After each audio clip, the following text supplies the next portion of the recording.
2015 में जब हम चुनाव जीते थे जी। 15,000 वोटों से, उस समय नीतीश कुमार तो राजद के साथी थे। उस समय तो महागठबंधन ही था, तभी हम चुनाव जीते। और महागठबंधन ने अति पिछड़ों का अपमान किया है। अति पिछड़ों के प्रति अब नीतीश कुमार का जो ममत्व था वो खत्म हो गया।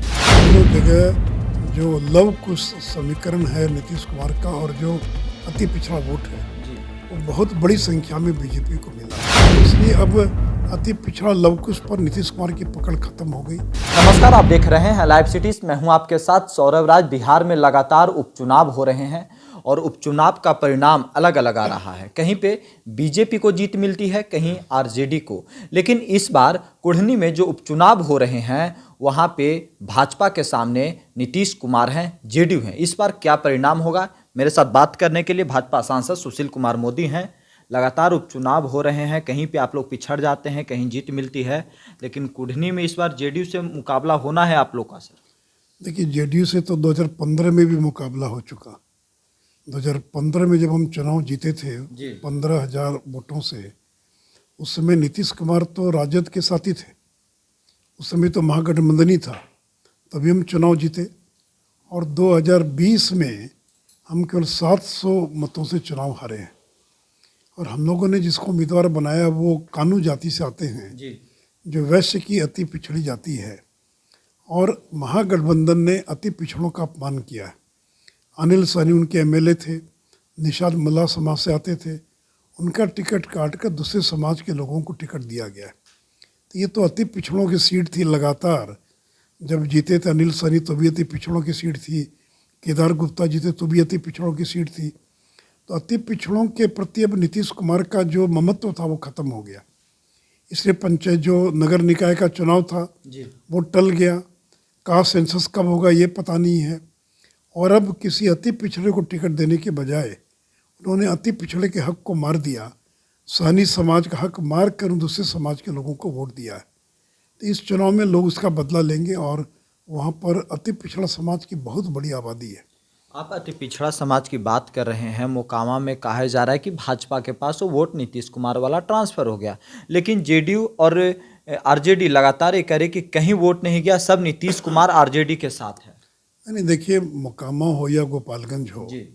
दोनों जगह जो लव कुश समीकरण है नीतीश कुमार का और जो अति पिछड़ा वोट है जी। वो बहुत बड़ी संख्या में बीजेपी को मिला है।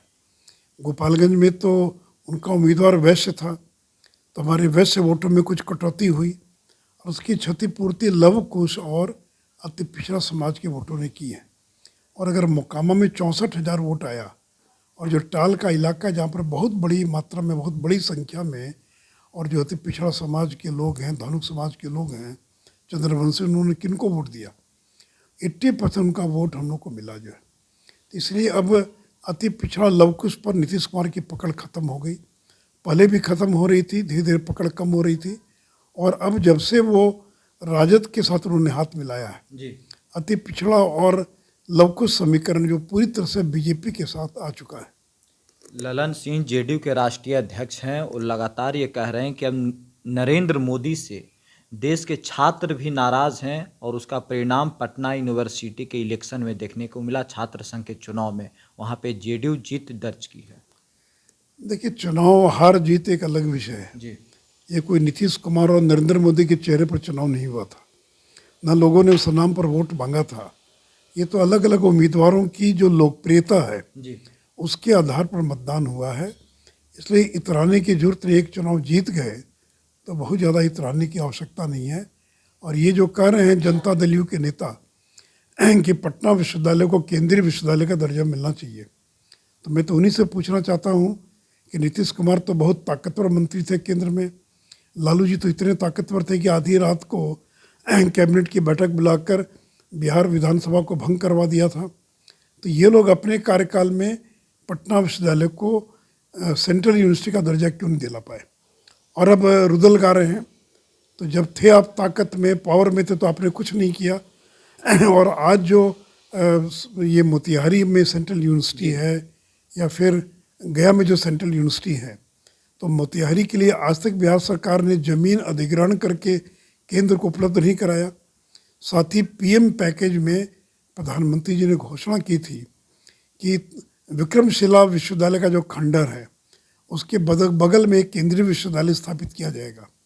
300 एकड़ ज़मीन उपलब्ध कराना था, आज 7 साल हो गया, अभी तक बिहार सरकार 300 एकड़ ज़मीन उपलब्ध नहीं करा पाई। तो इसलिए चुनाव जीत गए एक अलग बात है, लेकिन उससे कोई अखिल भारतीय विद्यार्थी परिषद का जो प्रभाव है बिहार के विश्वविद्यालयों में, उस पर कोई प्रभाव नहीं पड़ता है। चलिए, शुक्रिया सर, थैंक यू।